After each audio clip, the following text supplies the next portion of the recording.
কুমিল্লায় মুক্তিযোদ্ধা আব্দুল হাই কানুকে হেনস্থার ঘটনায় সারা দেশে চলছে আলোচনা সমালোচনার ঝড়।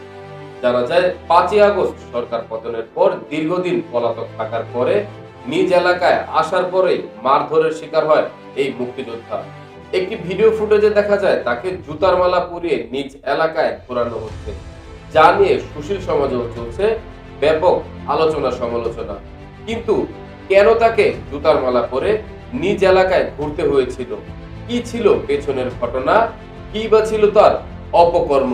চলুন আজ কানুর সেই অপকর্মের ঘটনাগুলোই জানার চেষ্টা করব। আওয়ামী লীগ সরকার পতনের পর সম্প্রতি এলাকায় ফেরেন পালিয়ে থাকা মুক্তিযোদ্ধা আব্দুল হাই কানু। এরপরে লাঞ্ছনার শিকার হন তিনি।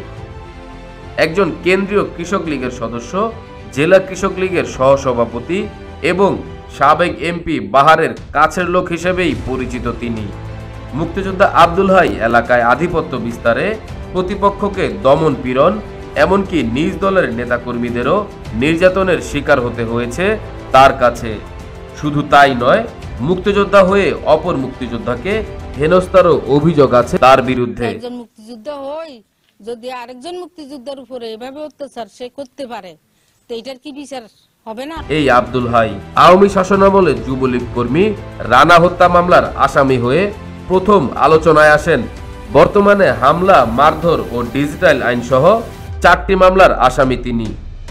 এছাড়া মানুষকে চাকরিচ্যুত, এলাকা ছাড়া করা এবং চাঁদাবাজি সহ রয়েছে অসংখ্য অভিযোগ তার ও তার ছেলের বিরুদ্ধে।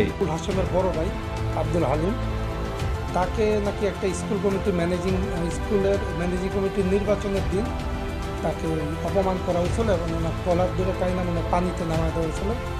সেই ভাইটা তার 2024 সালে মারা গেছে। সেই ক্ষোভের বশবর্তীতে উনি ওই দিন ওনাকে বাজারে পাওয়ার পরে ওই বিষয়ে তর্ক বিতর্ক এক পর্যায়ে উনি ওইভাবে তাকে ধরে নিয়ে যান এবং এই ঘটনার সৃষ্টি হয়।